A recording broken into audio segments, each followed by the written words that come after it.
This is Karen with NewClevelandRadio.net, and it's time for another episode of Avoid the Maze. And Avoid the Maze is a journey through our life. And we started this about 6 months ago because I started thinking about my own journey and who I thought I was at the age of 5 and 15 and 30 and 50. And you know what? I think I'm probably very much like all of you and like our guest, ReGina Smithwick, because our journey is constantly changing. And it changes even from the moment of conception. So today, Regina's going to take us on her journey. She's written a book about it as well. So I'm going to tell you that's going to be in the show notes. And if you want to know more about her after today, absolutely go get the book and read all about Regina. So welcome. How are you today? Thank you. Thank you so much for having me up here today. I'm honored and blessed to be on your show. So thank you, thank you, thank you. Absolutely. So you wrote this book about your journey. Yes. When did you decide that, hey, there's something about what I've been living through that needs to get on paper? It was a kind of a fluke because I never tried to be an author. I never was a writer. I never was crazy about writing. You know, that was not my forte. I'm more of a talker, hands-on, visionary kind of person. So the book stemmed from when I actually went through the process of finding out why I was doing things in life, like your example you gave, in all the years you do things. And I actually had a breakdown in 2019. And in during my breakdown and getting recovery and getting help, and I went to a spiritual life coach, I found out that the problem lied in my adoption. So, right. So I had abandonment issues. I had low self-esteem.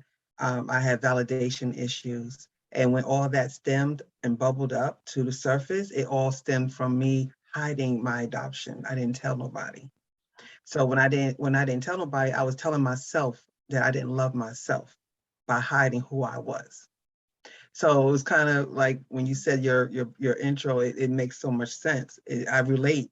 So the book came from one of my new cousins that I found in a journey, and she couldn't believe how everything fell in place and how my journey. She never heard anything like this before. She said, "You need to write a book because the way you found your family in one day is incredible, and you need to write a book about it." And I was like, I'm not a writer. That's not my thing. After I kind of stepped out of myself and kind of like took myself out the equation, I realized it's not about me. The book is supposed to help somebody.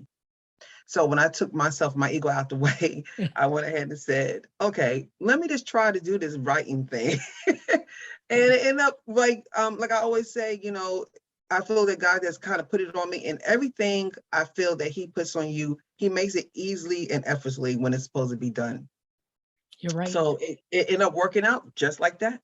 I found the right editor, the person that did my book. She was wonderful. She was very patient. She walked me through the process. And 3 months later, a book came. 3 months. Wow. It took me 3 months from beginning to the end to finish the book. And I think I heard you say that you found your family in one day. One day after I did the ancestry kit, I went to Amazon.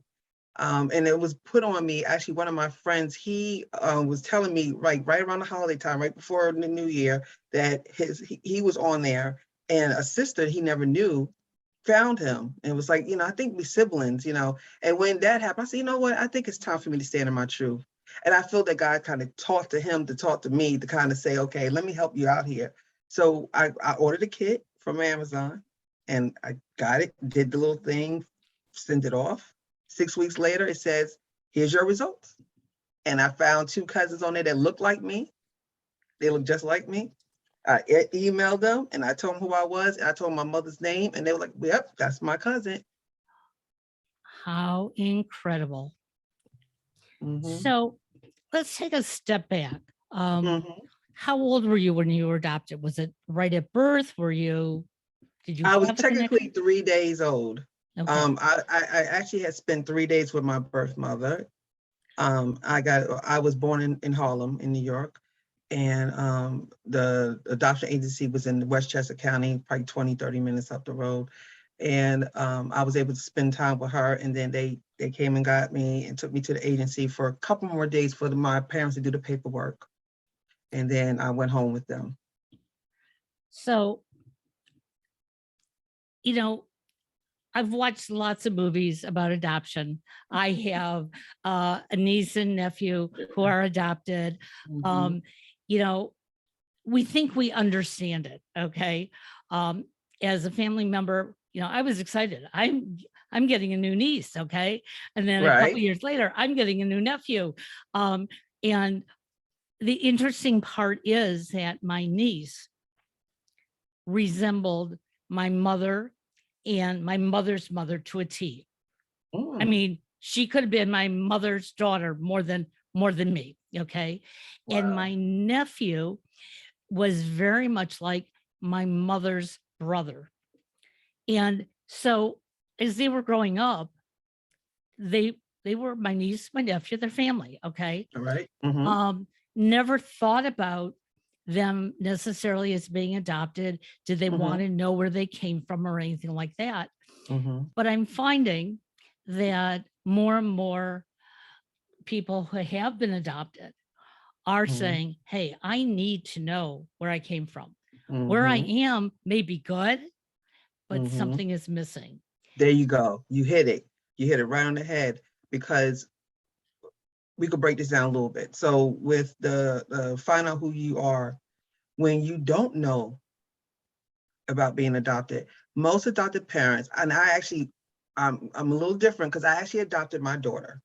So I was adopted and I'm adoptee and adopter. So that's rare. Okay. But a lot of parents who adopt, they're not adopted people. So it's kind of like you don't understand what that void is that you just mentioned. The void has nothing to do with the upbringing of the child in your home.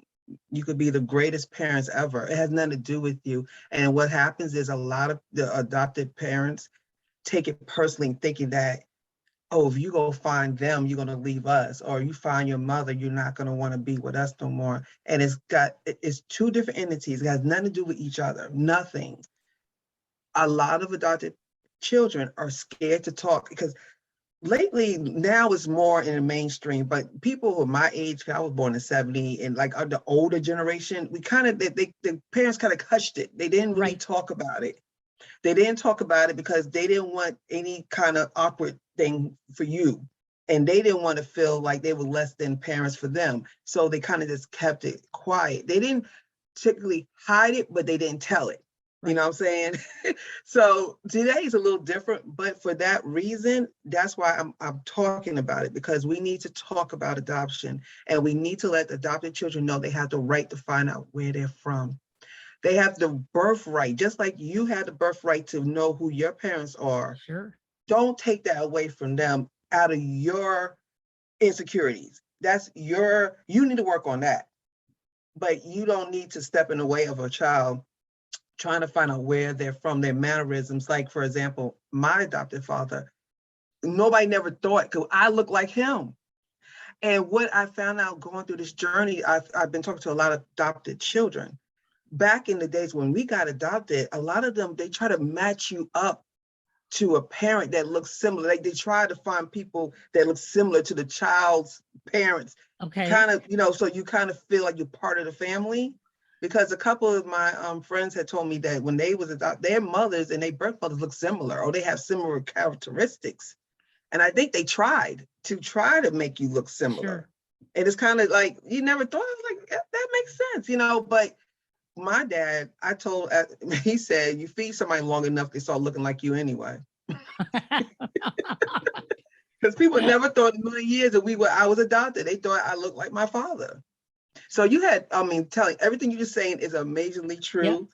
And I really believe that we need to just open these doors up. I know people that actually are sitting there waiting for their adopted parents to die before they go find their birth family, because they feel like they're not honoring, because they didn't give them the permission to feel open enough to talk and be transparent. even though they didn't say nothing, but sometimes saying nothing is just as worse as saying, I don't want you to do it. They don't know how to Absolutely. come at you and talk to you. They don't know what to say because they feel if I come to you one day out of the blue and say, hey, I love you, but I want to go find my other parents. That sounds like you're not being, you being disrespectful or you're not being appreciative of us. And it does sound like that, but it's not like that. We got to open these doors of communication with our adopted parents and adoptees. I feel that the system needs to do more training for the parents who adopt to have them ready for that conversation to say, hey, I was 7 years old when I found out. I found literally one of my sorority sisters just found out she was adopted this year. She's 40 something years old, and she only found out because of paperwork that they found after the parents passed away. How sad. That's the only way.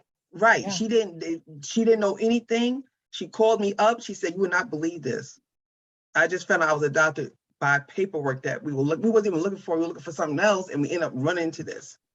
So and she came on my show. We all talked about it, and it was so liberating. And now it just changed her life, because you thought you was something for 40 years.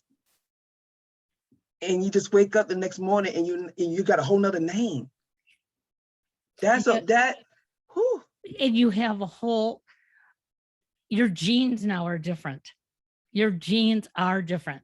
Yesterday you were part of this pod, but now you're really part of this pod, but you've sort of enjoyed being part of the other one all this time. And right. You get confused. And I can't imagine what it does to anyone learning about adoption in a way that it's not really being shared as information and knowledge, so that it's done in a loving way. So I'm assuming when you found out when you were 7, your parents sat you down and talked to you, and you already knew that they loved you. You were already in a happy home. And so, hopefully they told you in such a way that was like, oh, well, that's great. I love you. But I can't imagine your friend in her 40s, just all of a sudden now her life is uprooted. Right. And, and that's the thing is we all have different stories, but we all have similarities when it comes to our adoption. The show I did for my podcast, I had 3, it was me and 2 other ladies. We all have abandonment issues. We all have validation issues. We all been divorced. We all had relationship issues with friends, people pleasing. There's a lot of things that we internally didn't realize that we had in common, and it links together. So even though she found out later and I found out at 7 and the other lady found out around 4, my mother gave me permission she asked me to go find them way before I did. I didn't stand in my truth. I couldn't stand in my truth. And that was the reason why I didn't do it as soon as I didn't do it until I was 50 years old, because I was too concerned worried about how other people would think about me. Instead of me not seeing that and realize who I am, there's nothing wrong with this. This decision was not my doing. I was not any part of this decision of me being adopted. It was my birth parents and my adopted parents who did the transaction. I had nothing to do with this. So why am I taking it on like it's something bad? Because I always worry about how people feel and thought about me. And when I went and got my help and realized that I am enough, I'm beautiful, I'm enough, I'm able to do anything I want to do. And when I got that in my DNA and realized that I'm a queen, my name is Regina, and it actually means queen. And I needed to tilt my crown and act like a queen needs to act and do this stuff. That's why I exploded over like the last year and a half and ended up doing like all these books and shows and podcasts and a motivational speaker. I never thought, because I stayed in my own way because I didn't feel confident enough, because I was hiding from myself by not saying I am adopted. Those 3 words had changed my life when I said it out loud. I actually had a birthday party on a Zoom because, we all been COVID for a couple of years. And my best friend, she knew. We made a little, we had my pictures of my siblings, my dad was on there, and people kept us looking like, who's this guy? Like, I don't know who this guy is on this Zoom, you know? So we said it, you know, and I did a little speech, and I said, I just want to let you know that I'm adopted. I mean, literally everybody screamed, people started crying, because it was like, well, why you never say nothing to me? I said, because it got nothing to do with you. That's right. It's not, it had nothing to do with you. You're taking it personally. I had to face me first. But now I realize that fear is nothing but fear itself. And when you face it, it turns so small and it's minute and nobody really cares. I made this whole thing up since I was 7. So I carried a 7-year-old decision till I was 50 years old and made it so bigger than life. I suffered myself for like not being this person I am today, because I was so concerned, because I didn't want nobody to use nothing against me, because kids are cruel. Kids are cruel. And, you know, even adults are cruel. And I'm hoping that the adults who are listening to this podcast can look themselves in the mirror and identify, because we have certain perceptions of people and we make choices without the information. I've been watching, and I don't know if you watched this on TV. It's in its last year. It's called This Is Us. Oh my God. Yeah, of course you watch it. Yes. And you know, watching it, the Black gentleman who's adopted by a white family, he was happy as a kid, but he had problems. When you see those flashback scenes, we can identify. Last year, they really got into it last year. Yeah, there's really something going on there. But he was taken in love, treated with love. But here he is now an adult, and he's having a real hard time really understanding where he fits in. And, you know, some of us try to be so altruistic and we say, oh, I can adopt anybody. You know, I love children. They're going to be, you know, just like my natural children. Maybe, maybe not. Because as I said in the beginning, all of our journeys change. And when you get those influences from around you, and the influences are bad, because the most of us, we don't understand. We don't get it. I've never been adopted. I don't have an adopted child. How can I understand what your mother went through, what your birth mother went through, and what you're going through? And now you have an adopted child. So did you choose to adopt because you just believe that this child needed you? Or well, it was my husband's daughter. Okay. I adopted. Okay. Her mother wasn't in her life when she was younger, and I felt, and let me tell you the secret was, Okay. I didn't even tell my husband I was adopted. Interesting. He didn't know. I didn't tell anyone. Only ones knew was my internal family, and they never talked about it. And I was the first one, but there's about 7 of us in my family who's been adopted. My mother and her sisters, a lot of them adopted children. So it was known we was adopted, but we never talked about it or anything. But yes, my husband at the time did not know I was adopted. So I had this feeling, because I knew my story, and I knew that I don't believe in steps and all this stuff. I was like, look, she's my child. Like, you know, a mother's not in her life. I want to go ahead and adopt her. And it was very important to me. And they, you know, of course, people didn't know why, because they didn't know, but I knew why. Because I knew that was important for her to feel like she's a part of a family, that she's not just in limbo, because I ended up having twin boys. And they, at the time, was my only line of blood. It was them 2. So I didn't want her to feel like, okay, I had these boys, but then you're just, you know, his daughter, and you're my stepdaughter. Like, we don't do that here. So let's go ahead and get you adopted, and we all are family. So that was very important to me to do that. And the This Is Us, that's a whole nother layer, because you have interracial adoption. And what we just discussed was just proven. She hid so much from him because she was so worried. on top of her just being adopted, but just because of being another race. Right. And if he goes to back to his race or the family, what's going to happen? Is he going to leave me? And she was so scared of that. She did not want him a part of that life. And then she ended up apologizing in the last Right. episode about holding all that, because that messed his mental completely up, you know. Yep. And I learned from it when he went to that therapy session about interracial adoption. It's like another layer on top of mine. I mean, just being raised, it doesn't even matter what race it is, but even a culture, being raised in a different culture and you not knowing where you're from culturally on top of the parents. Exactly. That blew my mind. And I couldn't imagine. And like I said, there can be a tremendous amount of love and support, but it is going to change how outsiders look at it, and even how you look outside of yourself. And even the brother, Yep. the brother, they had issue because he was kind of like doing racist stuff, but not realizing it.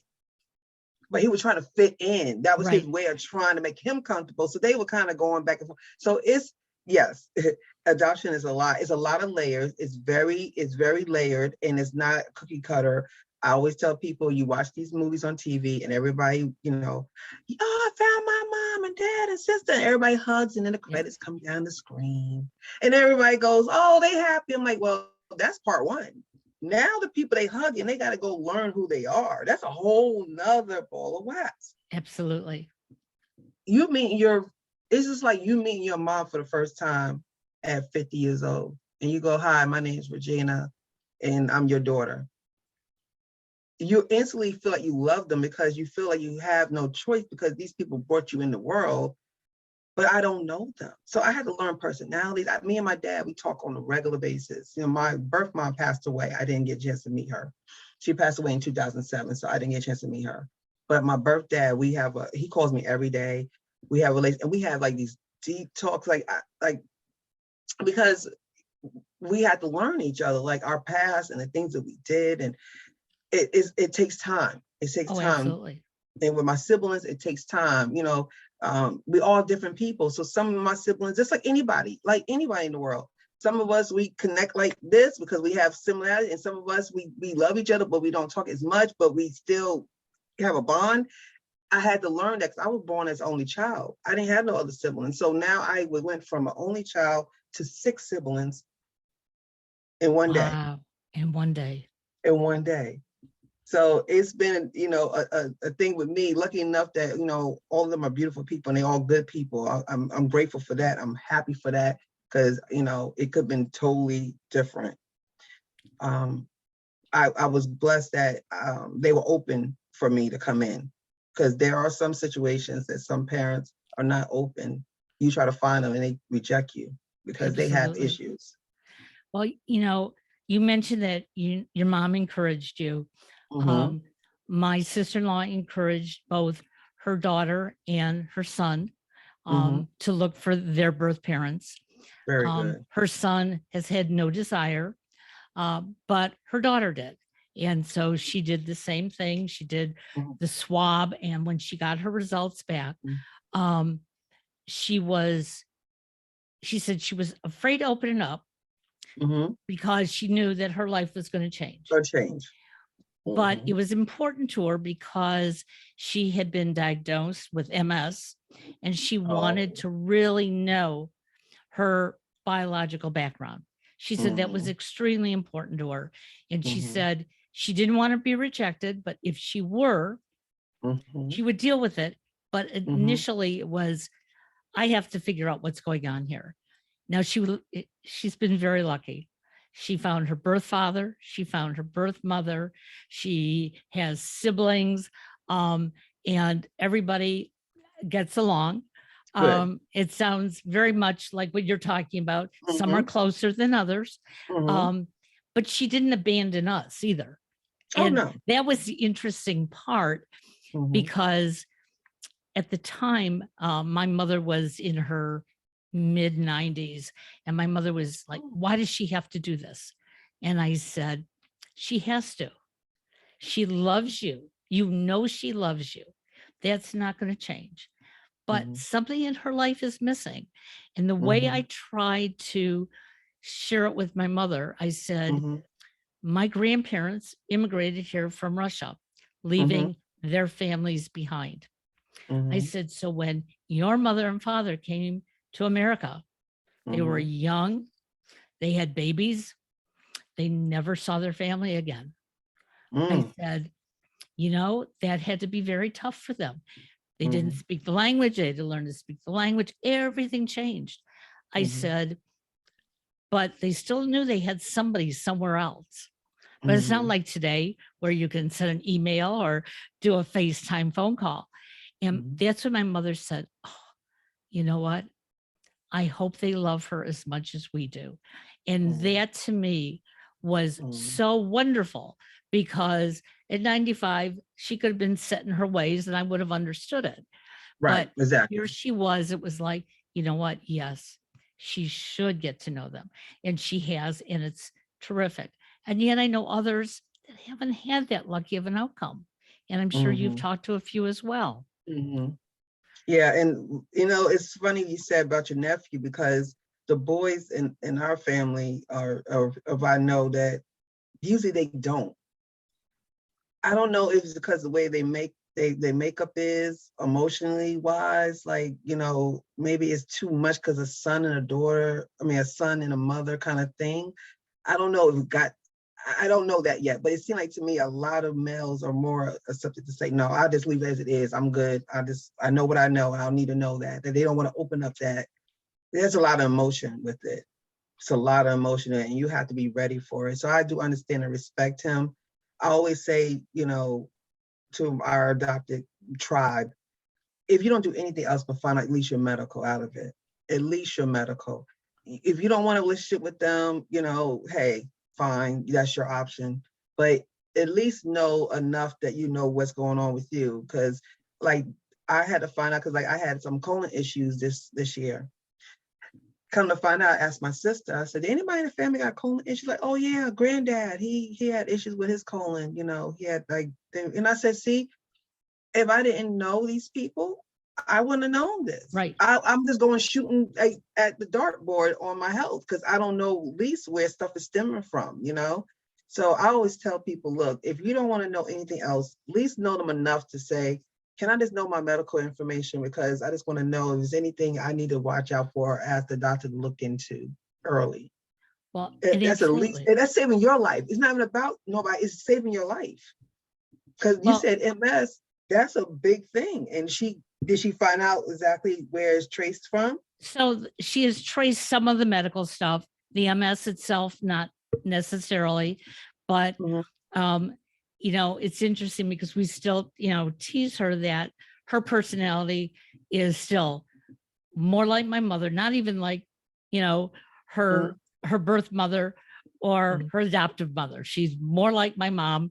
And we laugh because she always said that her grandmother was so stubborn. And I said, well, you guess what? You must have spent enough time with her to pick it up. Well, we But pick up a lot of traits from people. I mean, it's I wish that I had more studies. I wish they did more studies on this because this is very interesting because when you live with people all your life, you're gonna pick up some of their traits. oh, Because I absolutely. picked my mother and father, I have both of them in me. But it's funny, I never met my mother and I look just like her. I walk like her from what I've been told. I've been told I sound like her. I have a mouth like her. We both got these slick little mouths. And and my sister one time was looking at me, she's like, you just like mommy. You just like mommy. And my nieces and nephews, they cried when they saw me the first time, like literally cried. Because they were like, you look just like grandma. You look just like grandma. And it's like amazing how much I look like someone and act like someone and never met them. It's just amazing how that It is works. absolutely. Mhm. And this was also an important journey for you because you said you have twin boys. Mhm. They have your bloodline. Now they Yes, can they do. understand more about that bloodline. Whereas if you hadn't found your family, Mhm. it would have been starting with you where their bloodline was because they wouldn't And have been able to have all that information. and But yeah, how for old were sure. they when you adopted your daughter? Oh, they younger. So I adopted my daughter, they 9 years apart. So I adopted Okay. my daughter when she was 6 or 7, because before they were born. It Okay. was before they were Okay. born. Yeah. So, but like you said, it's just amazing how everything has fallen into line.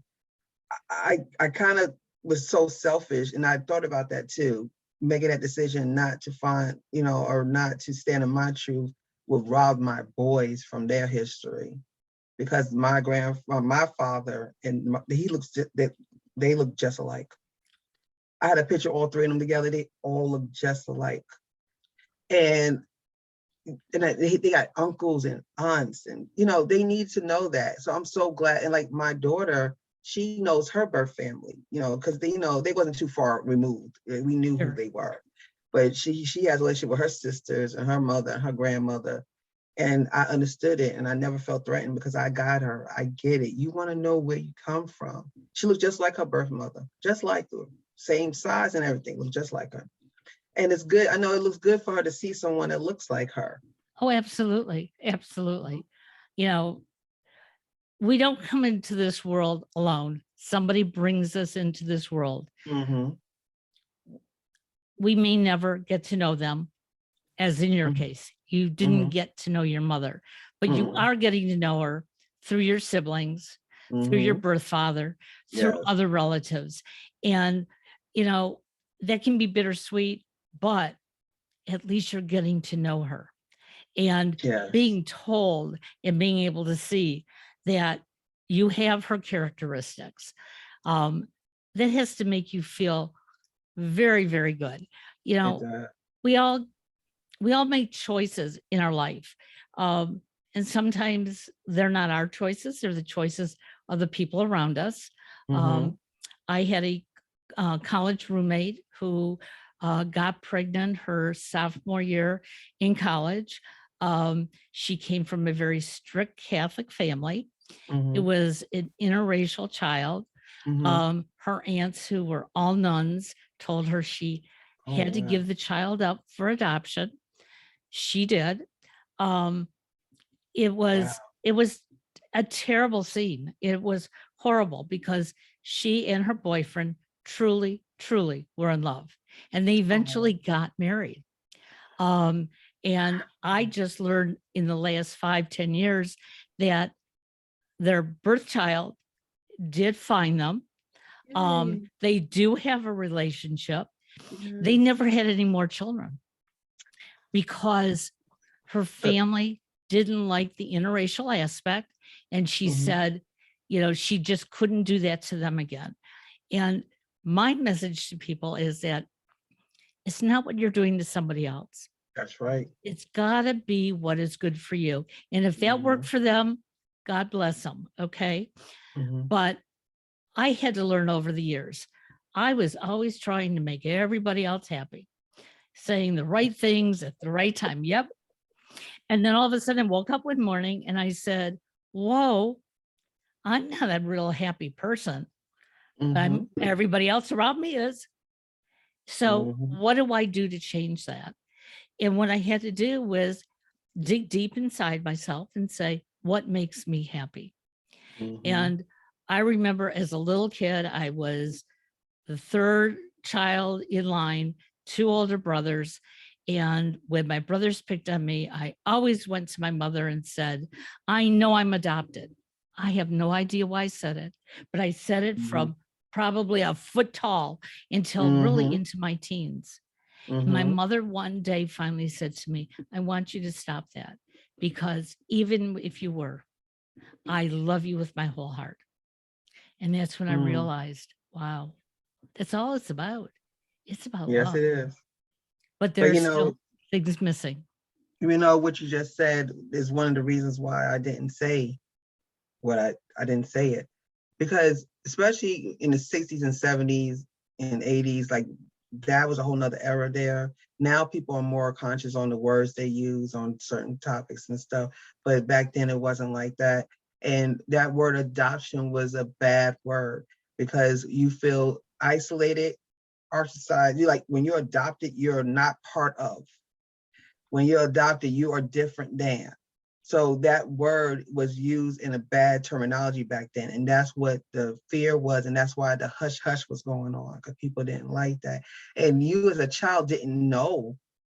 You knew adoption means different, but you didn't know all the deepness of it. You just knew what you knew because everybody was using, they'll call it redhead stepchild or the Right. adoption, or, you know, you must be the black sheep, and anything to isolate that those words. You heard that a lot growing up. Black sheep, stephead, red child, in adoption was a very popular terms back in the days, because they wanted to show you that something, you crazy, you must be, you different.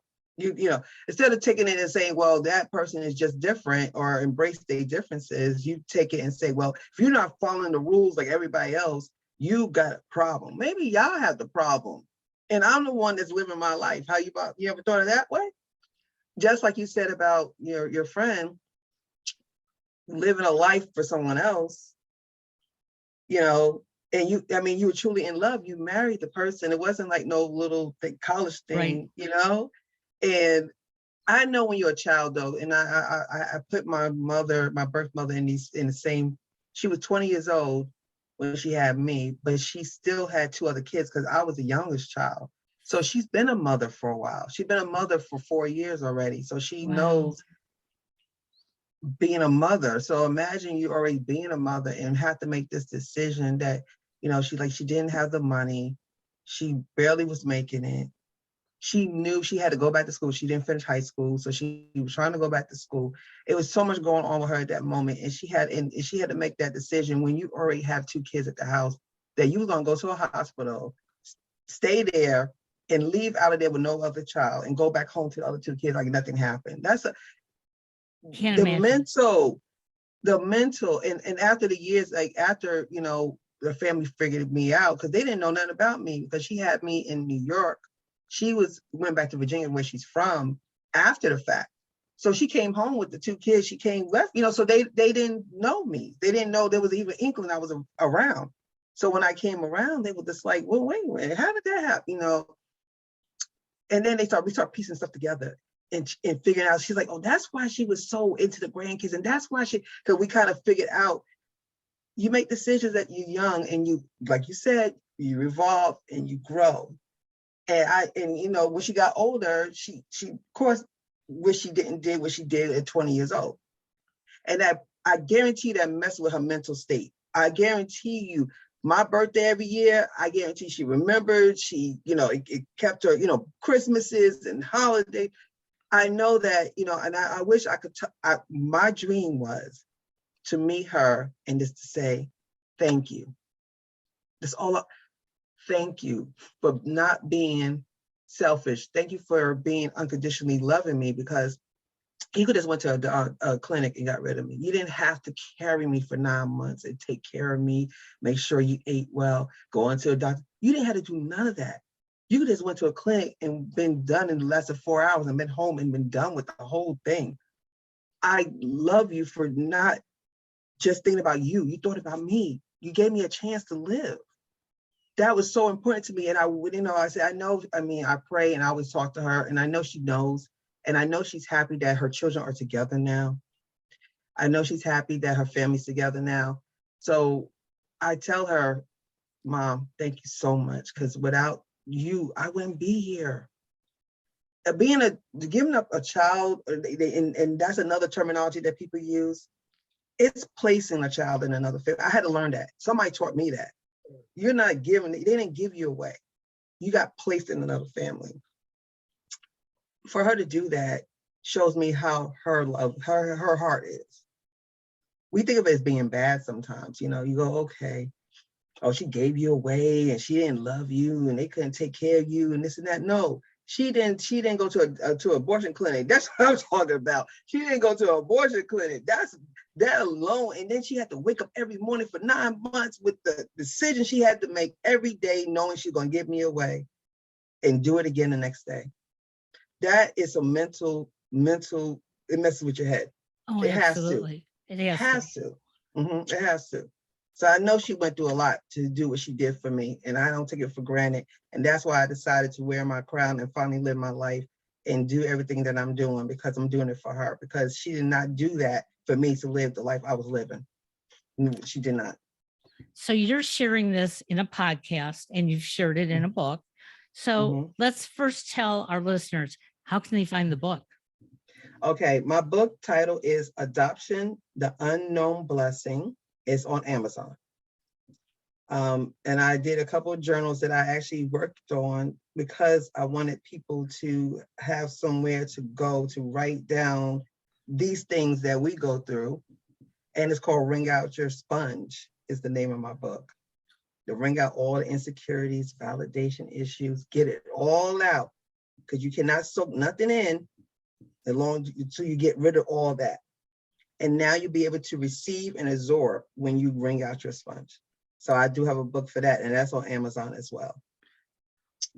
And how can they find your podcast?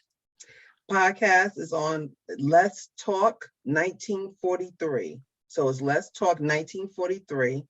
It's on YouTube. It's on Facebook Live bi-monthly. But you can find all the episodes on YouTube under Let's Talk 1943. And then my website is www.letstalk1943.com. It's all the same. So why 1943? Oh, that is because of my father that raised me. My dad, his name is Hildred Frankel Smithwick. He passed away in 2012. Actually, this is the 10th year. Yep. This year will be 10 years he's been gone. I wanted to dedicate the show to him because he's my everything. My daddy, he's my everything. And I wanted to just show homage to him. So that was the year he was born, 1943. I love that. You know, it's such a blessing that not only did you find your birth family, but you have such a strong connection to the family who brought you home with them. And, you know, when I think of that,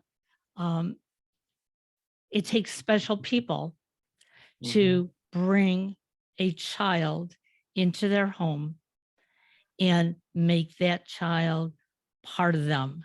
It does. You know, I have to share a real quick story. When I was about 9 or 10 years old, my parents were thinking about bringing in a foster child. They felt I needed a sister. And they sat my brothers down and me, and they told us, and I was a little brat. I was 9 years old, and it was like I was queen of the house, okay? And I said, you are not bringing any other little girls into this house. And my brothers got mad at me, and they said, why not? It's a very nice thing that mom and dad want to do. I don't know where that jealousy came from. I've never had it any other time in my life. And I remember just crying and crying. And my parents they didn't do it because the agency they were going to go through said, if you can't get her under control, you cannot bring another child. And when I was graduating high school, I remember I apologized to my parents. I said, I don't know why I did it. I have felt remorseful all these years. And it took me almost 10 years to be able to say to them, I am so sorry. But I just didn't have it in me to share. And that's what I want people to understand, that not everybody can do this. And you know what? Know yourself. And once you know yourself, you know, be the best that you can be. And Regina, you are remarkable. Oh, thank you. I hope. Can I just say thank you to my mother, my adopted mother, please, because I said my dad, and Doris Smithwick is amazing. She's still here with me. She'll be 80 years old this year. And she's the reason why I did what I did. And I just want to give her homage too, because my mommy is everything. So I just want to thank my father, Nathaniel Daniels, my birth dad, my birth mom, Patricia Ann Morton, rest in peace, of course. And those two. Them four, God said, I'm going to use these four to bring you in this world. So I have four parents that had to bring me in here, not just two. So I'm special. You are very special. Next time I want you to wear the crown when we do a show. That would be terrific. Yes, I took my crown. Yes, I am. Just for you, I'll have one. I appreciate that. Have a great day and continue to enjoy and love everyone around you. Thank you. Take care, hon. Bye-bye. Thank you.